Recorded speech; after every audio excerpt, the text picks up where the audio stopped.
is not displayed on the screen. See you on GNN TV. Bye for now.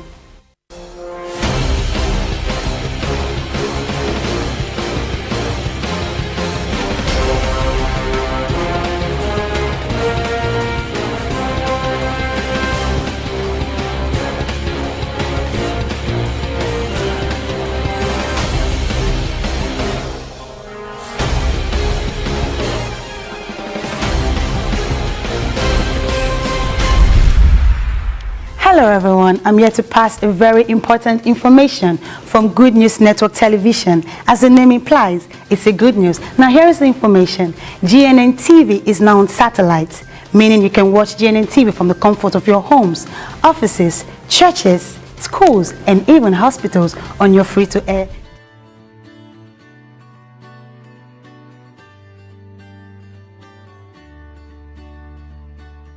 Hello and welcome to The Gathering. I am Harriet URHOGHIDE, and today I have on set with me Deacon Sylvester Aluko and Mrs. Judith Kelvin. We're going to talk about the topic, interfaith marriage. You want to know what that means? Let's pay some bills. We will be right back. You in search of a good construction company? Do you have a high test for a sweet home? Not to worry. Also Construction Nigeria Limited is the solution you need.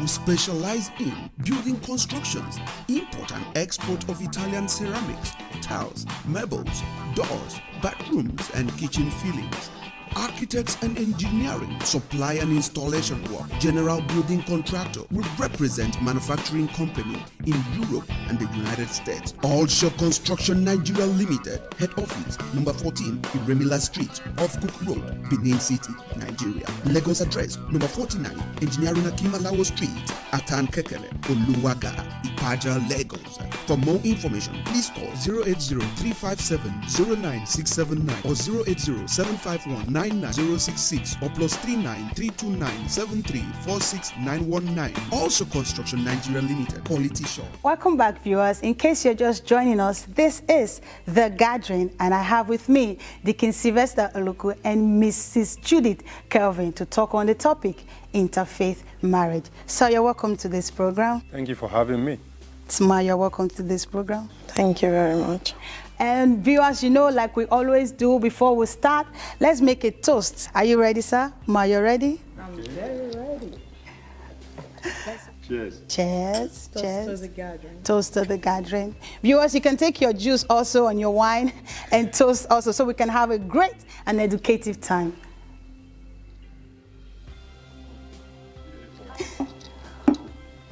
All right, viewers, now let's set the ball rolling. Interfaith marriage. Sir, what would you say about interfaith marriage? Well, you know, interfaith marriage is like a marriage union between two people with different beliefs in their in terms of their religion. You know, that is, somebody from a particular faith coming together with another person with another particular faith, and both of them interwoven in that institution called marriage. And Ma, what would you say? Well, interfaith marriage, let me describe it as two people from two different religions coming together as one without a desire for a foundational value of both parties. This one comes from here, the other one comes from there, so they join together and they are married. They don't have the same foundational values. Have you ever come across someone in this kind of situation? Yes, I've come across a lot of couples that they got married that are through interfaith marriage. And Were they able to share their experience with you? yes, they shared I have a friend who actually shared that experience with me, because it's not an easy thing to do. I think we really need to deliberate about it before people get into interfaith marriage. They really need to think about it, because it's not easy. You suffer a lot of shunning from your communities, your family members, and even your children might be affected during this process. So it's something that we really need to put into consideration before going into interfaith marriage. And sir, what do you think is going to happen when two people come together with different beliefs? Well, life is about ups and downs. So this situation also is also on that, aspect of life, where because if you want to get into such relationship, your expectations are high. Oh, I'm going to make a very happy home and all that, But you see that from the outside. When you get inside, then I was, like she said, like the first question you asked, if I may probably go back, I grew up in an environment where everything is available. So I think to an extent, though with a little bit of knowledge back then to what I have now, I never understood what was going on. I grew up in Lagos, in a city where there is every kind of everything. We have different tribes, we have different religion, and within these things, all these things happen. And when I was growing up too, there are some certain houses that you see quarrels, but I wouldn't know what the quarrels is all about, but not now. So I wouldn't want to go back to then. I want to come to this very present time where I am also in a position, because I'm also married, I'm in a position to talk about interfaith marriage. Like expectation, like I said, nobody wants to go into anything, marriage, relationship, because at the end of it, I'll be unhappy. No. But, intermarriage, you will only be very lucky if there's any to be successful in it. If there's any, you will only be lucky. It depends on how faithful that person, each of the parties are to their religion. That is when you can, if you have a situation whereby there's an interfaith marriage and one particular person is very faithful to his faith, there's no two ways about it, Harriet. There's going to be a problem. If you look at it, what brings about interfaith marriage is the word love. They say love. That's just it. Oh, I'm in love with him, but I'm in love with her. But you didn't go to the basis first. Like you say, foundation, like she said. Yes, you say, oh, love will supersede every other thing. Like what you just said now, what prompted them to do something like that was love. Yes. But I've heard people normally say this, love conquers all. So does that mean it's not true? Maybe Judith wants to talk about that with us. Yeah, I want to say something, like what the music industries and the films and storytelling to make us believe. Love is not enough. Love cannot conquer all. Before you get into marriage, there should be a very strong relationship between you and your spouse. There should be how do I put it? A desirable. They should have, you guys should have one desire. There is no way you can say you are in love and you go into an interfaith marriage and it succeeds. Because your religion is not just an attribute to your life or a checklist to your life, but your life should be based on your foundational values. Because if you don't have the same foundational values with your spouse, there is no way such relationship can stand. Let's put myself now, because I'm the single one here right now. I get to know this particular guy and he's so nice and I like how he behaves. I think if I spend the rest of my life with him, I will be happy. Along the line, I get to find out that he believes in something else different from what I believe in.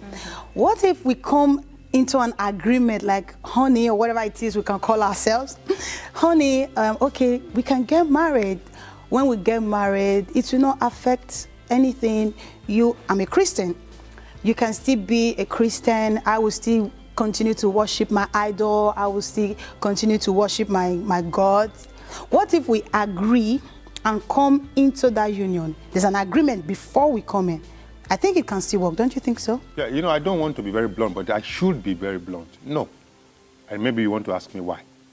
And the why is, what's your own faith? You are a Christian. There are Christian values. I use the word Christian, but I don't want to really mention this, but because you said in this, I'm a Christian. In this, what you've just said, that you are a Christian. As a Christian, there are things you do as a Christian, and when that thing that you're supposed to do at the time you're supposed to do it come in conflict with your spouse or your boyfriend's this thing, there is no agreement to it. Okay, let me give you an instance. Take, for instance, you are seeking the face of God for a particular thing. And you know it has happened to you before when you seek the face of God. It did happen when you were single. You know, you want to carry it over into your marriage. Now you want to seek the face of God for a particular thing. And your husband now, who is on the other faith, you know, is also there, knowing the problem though. But this time, you want to do this prayer between 12 midnight and 1 a.m. And you know, because of the fact that you want to respect this person, you decide to go key with your voice. But by the time you get it, you gear up. To him, you start making noise. To him, you start making noise. Maybe he will tolerate you for the first day. Maybe, I said, it depends on, you know. Kind of man, maybe he will tolerate you for the first day. Then and that day, his tolerance is like, honey, try to keep it down when you do it, when you're doing it again. Eh? And you try keeping it down in your own way too. But you know, when you are spiritual like we are and we hope to be, and you didn't keep it down, and he has warned you, then he now comes, it's like you are not listening. Now he's warning you now. You've forgotten the agreement you that we signed before we got married. No, it's not but it's a contract signed on the minds and everything. Hey, what's going on with you? Okay, you know what? Please, I need to sleep because I need to go to work by blah, blah, blah, blah, and none of that. You know, the edge is broken now. Oh, no, not broken. There's a crack. There's a crack. Don't forget the reason why you are praying. You are seeking the face of God for a particular thing. Once you are married, I must tell you quickly this one, since you are single. For you all out that are single? Yes, please, if you are married, don't ever say I. It is we, as in you and your husband. And if your husband have likewise mind, you will never fail. But when it is I, him, or her, him.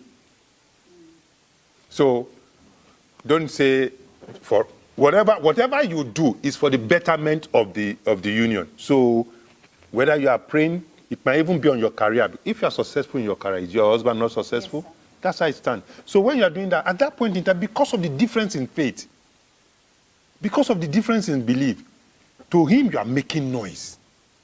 You are disturbing his peace. And take for instance too, put yourself in his own shoes too.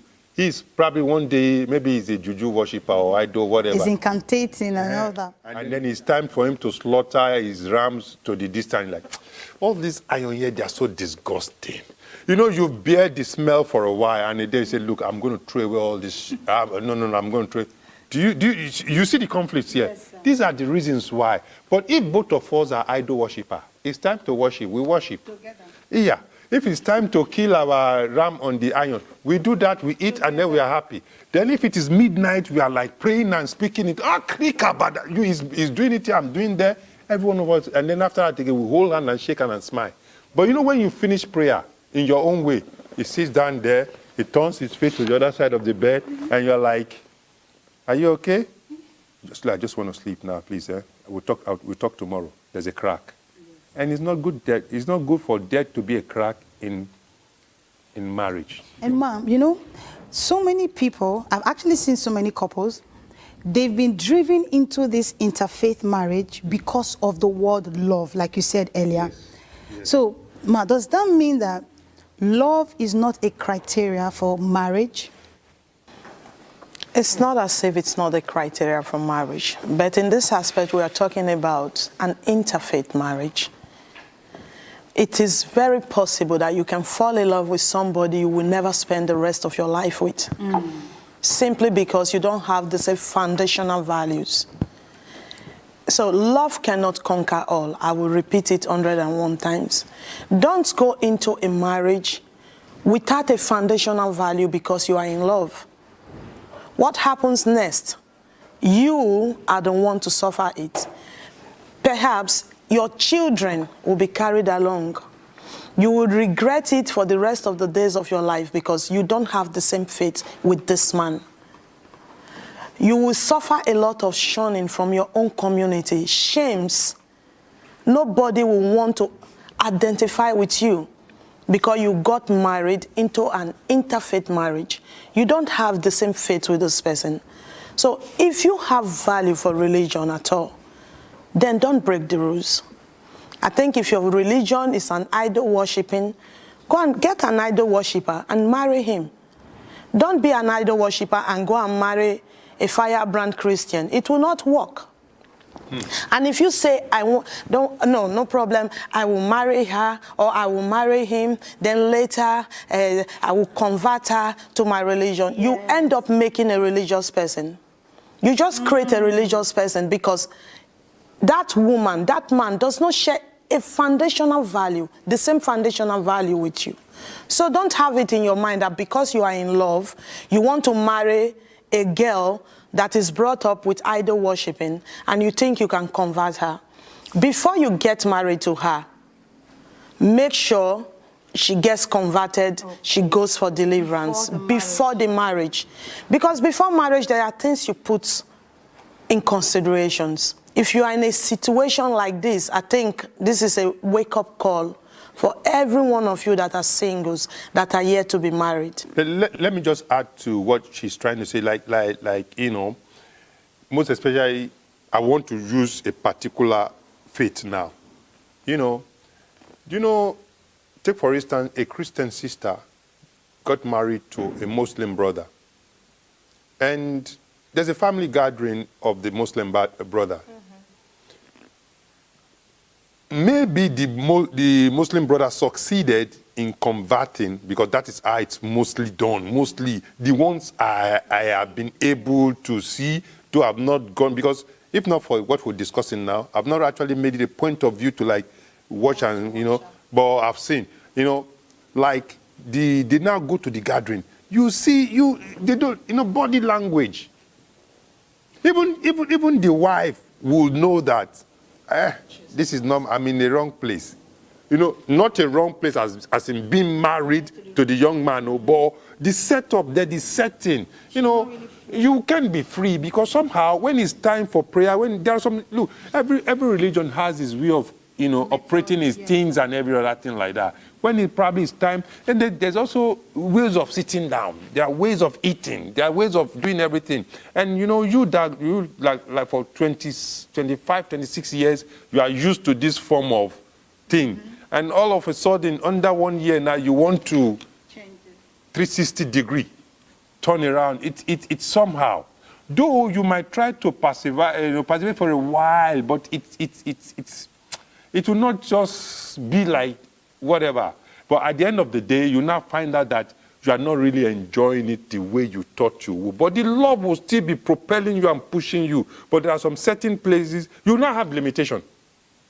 There will be limitations like, okay, the do's, the don'ts, the do's, the don'ts, and all that. But when you are in the same faith, you know, even though in the same faith too, there might be challenges, there might be problems, but it will not be so obvious like the inter... Something you said earlier, sir, you said depends on how faithful the person is to what he or she believes. Yes. Let's say now, for example, this particular person is not so faithful to what he or she believes in. There's so many like that. They're just like, okay, let me just identify myself to this group for identification's sake.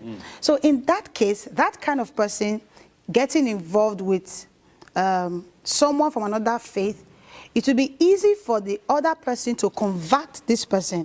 She doesn't even, if it's a he doesn't need conversion. If it's a she doesn't need conversion because already she has no base. She's floating. Oh, they are killing Ram. Let's go kill Ram. want to go and clap? Let's go to the church and clap.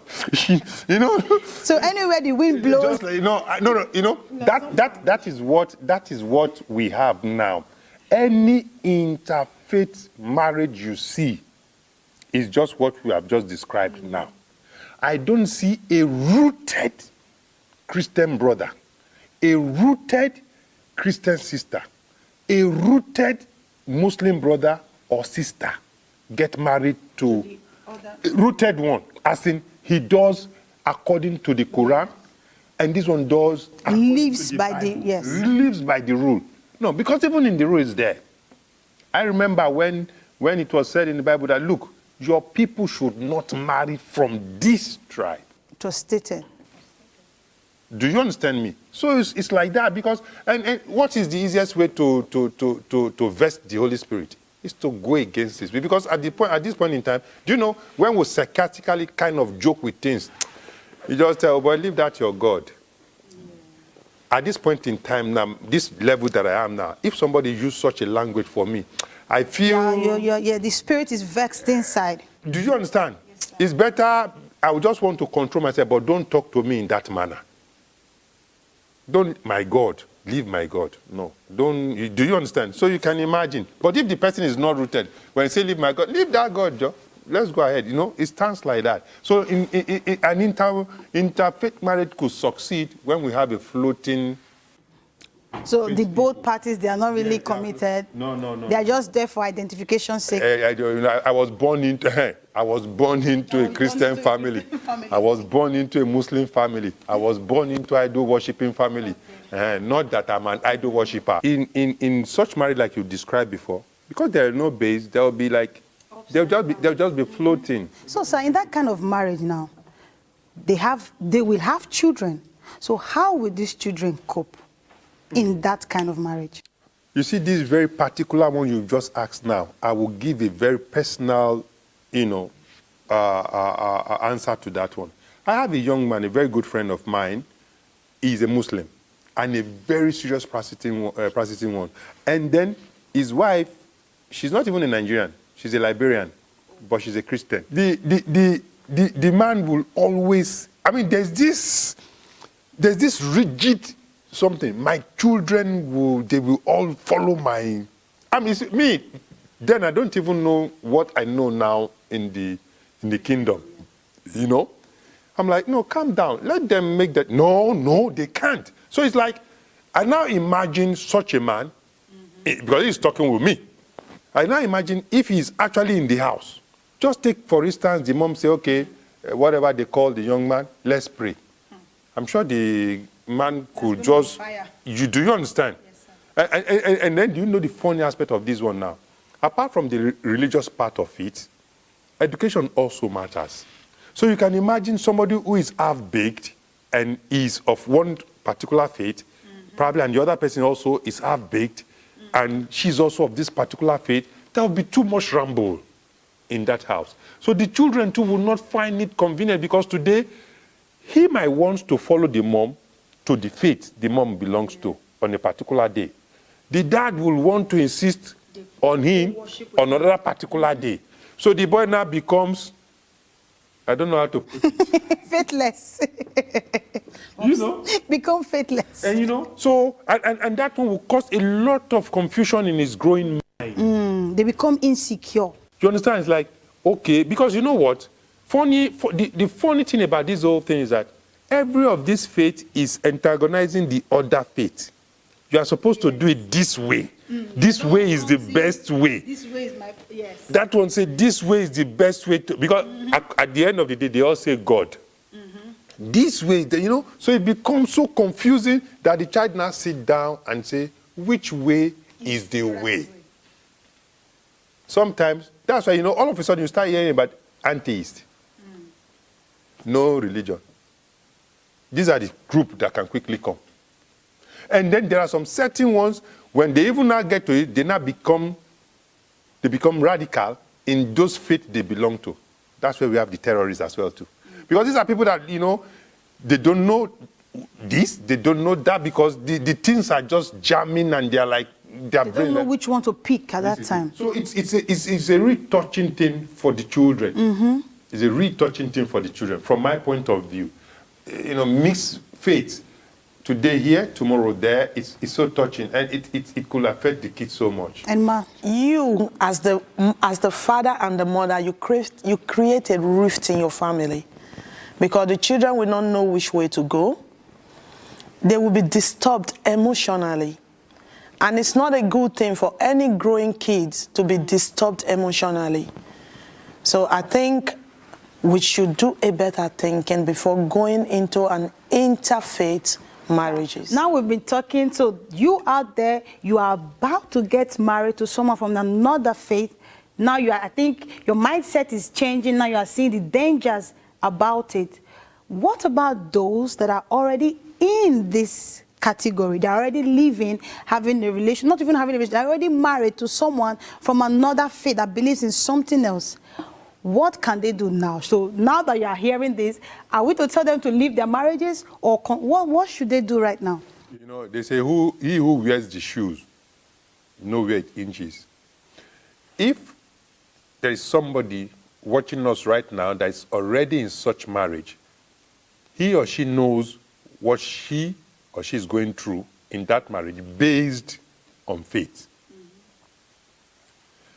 And because I wouldn't want to sit back here and just tell somebody who is watching me right now, go and get divorced. Now I wouldn't want to tell you that. But if divorce is the solution to the problems you are facing in your marriage, be it, but be responsible for the decisions you make. But my own very special advice would be for those who wants to come into it. Please, I will advise you to have a rethink. Sit down properly, because you see, the marriage institution is not something you dabble into and then want to dabble out because of the fact that I just want to go and see how it works and then get out of it. No, it's a permanent, because it's an institution that was made by God himself. I really want us to still help someone now that is going through this pain now. So should the person keep praying or keep communing with the God that he or she believes to cause a change? Can there actually be a change? Maybe this can be an answer to that person's prayer. Let me tell you something. A bird can fall in love with a fish, but the question lies here: where will they make a home? So how possible is that? There is no home for the bird, neither the fish. There is no home. That is the danger in an interfaith marriages. So since there is no home to lie, I think the bird should get a nest. Why the fish remain in this? They will communicate on phone. You see, and the good part of it is like this, because I just start thinking that, yes, really, there's somebody watching us right now who is actually in pain and going through this. But, there are a lot of things to be considered. The children, even, she could be in that marriage and she's still in love. Yeah. But just that, this faith thing, this faith thing comes, not that it comes every day of the marriage. Yeah. It's, we are going to see my father-in-law now. Oh, God. How can I go through these 5 hours of staying with them? It's a torture. You have to dress in a certain way. Do you understand? So these are part of the things. It's not as if maybe both the husband and the wife in their home, in the comfort of their home, they might not have this grand K problem of whatever. But when it is time to the grandma, the mother-in-law is coming, or the grand... They have to start adjusting so many things. The father-in-law is coming, or people from the whatever. That's when some little problems comes in. But at the end of the day, those of you who are already into this marriage, like I said initially, it would be wrong for me to directly tell you, you know what, go and get a divorce. No, but the fact is that it is you who knows how comfortable you are, even in your pain, because there are some certain pains that you are comfortable with. Yes, so it's you who know how comfortable you are in your pain. Then if you are that comfortable that you can remain and hang on, and see how... Let's pray for a change. Good. But if not, the option is yours. Thank you so much, sir. Thank you so much. My time is not on our side. This is how far we can go on today's episode. But you know what? You can also send us a message, call us, and email also to tell us how you want us to help you. Maybe personally, we can call you and give you some personal advice. We can do that just to help you. But you can also call us to let us know any topic you want us to discuss about that will bless your life and so many other people watching us. And from me, it's bye for now. And from Deacon, goodbye. and See from you again. Mrs. Judith, Bye, see you again. bye. See you next week. Bye.